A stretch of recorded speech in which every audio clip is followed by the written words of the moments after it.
If you're lazy but ambitious, stop calling yourself lazy. Not because you're wrong, because that explanation is far too simple. Think about it. Lazy people don't usually spend hours imagining a completely different life. They don't constantly think about the business they'll start, the body they'll build, the person they'll become. They don't keep opening notebooks, writing ambitious plans, only to abandon them a week later. They don't keep watching videos like this, hoping something finally clicks. You do. So maybe laziness isn't the whole story.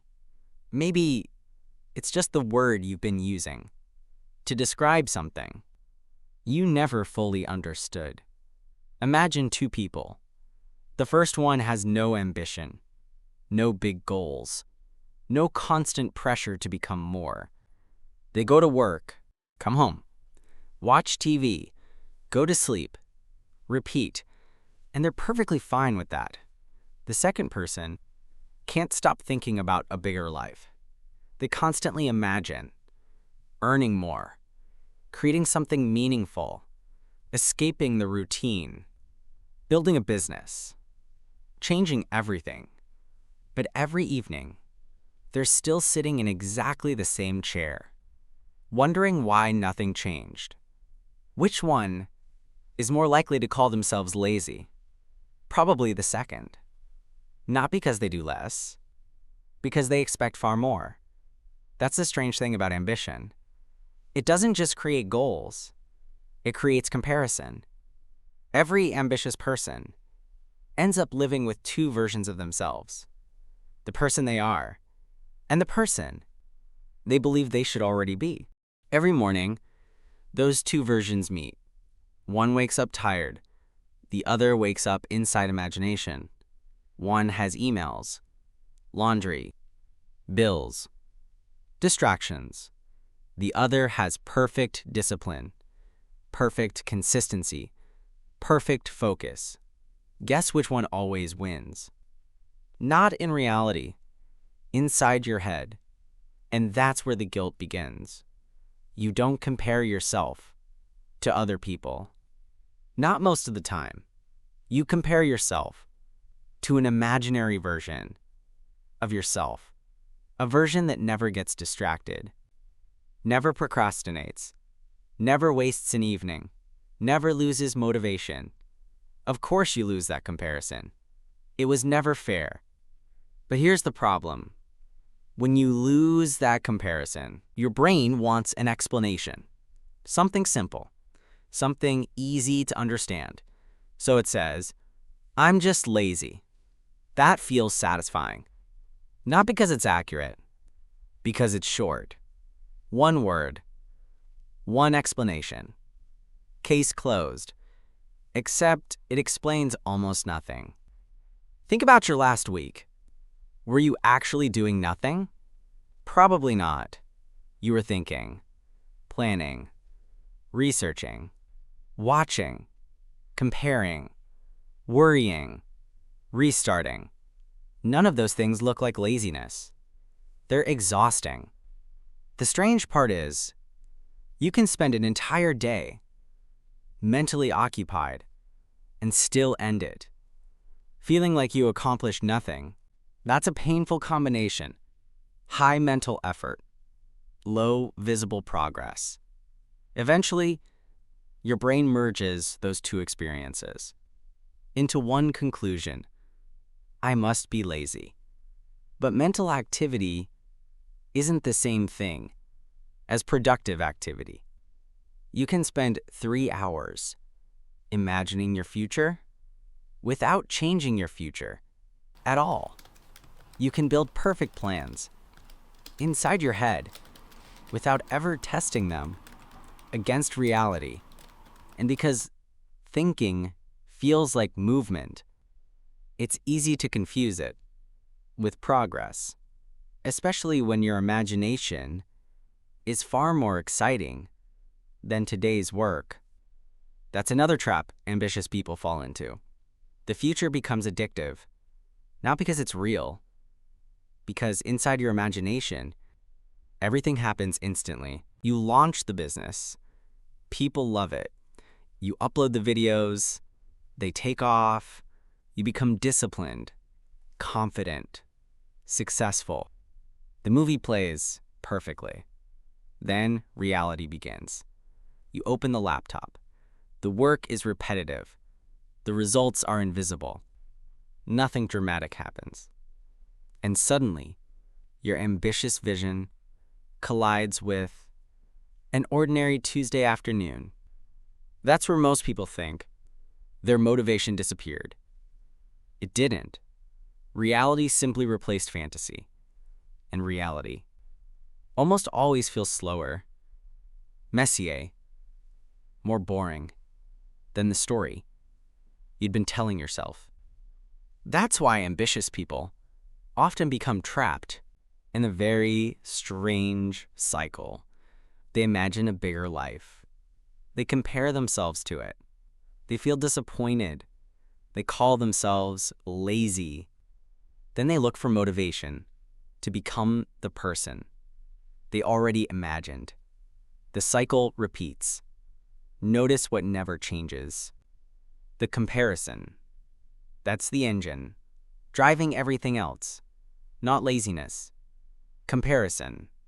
Because the version of you living inside your imagination has one enormous advantage. They've never had to face reality. They've never opened the laptop after sleeping 4 hours. They've never worked when they didn't feel inspired. They've never dealt with unexpected problems. They've never had an ordinary Wednesday. They exist under perfect conditions. You don't. And yet, that's still the standard you judge yourself against every single day.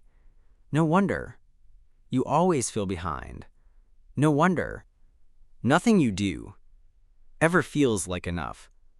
Even when you make progress, your imagination quietly moves the finish line. You upload the first video. Now you should have uploaded 10. You finish one project. Now you should already be building the next. You improve. The expectations improve faster. The gap survives. And because the gap survives, you assume you haven't changed. But sometimes the problem isn't that you're standing still. It's that your expectations are running away from you.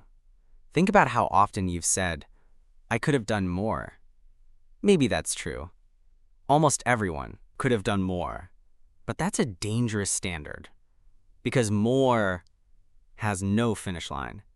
You can always imagine another hour, another workout, another page, another opportunity, another version of yourself that somehow handled everything perfectly.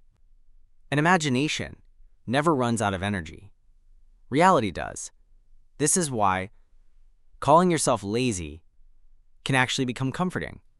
Not emotionally, psychologically. Because if laziness is the problem, then the solution seems simple. Just work harder. Just become disciplined. Just stop procrastinating. Simple, clean, understandable.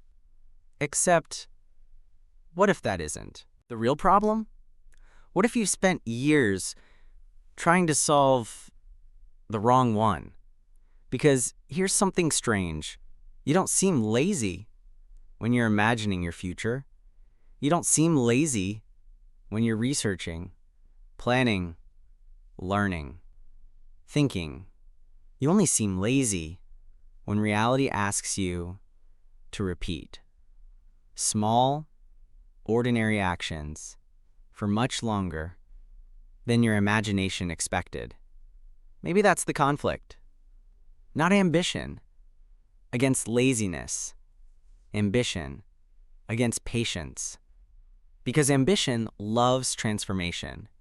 Reality loves repetition. Ambition wants the breakthrough.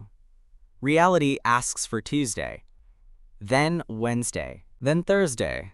Nothing dramatic, nothing cinematic, just another small step. that doesn't feel important until hundreds of them exist behind you. The difficult part isn't wanting a better life. You already want that.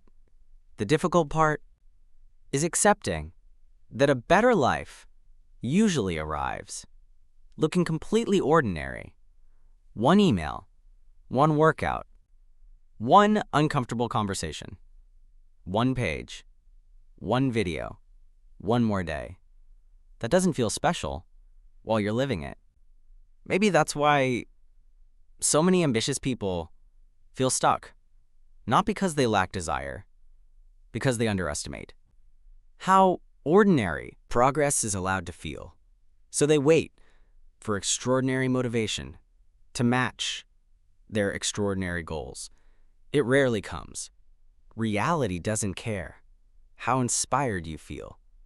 It quietly accumulates whatever you repeatedly do, whether it feels meaningful or not.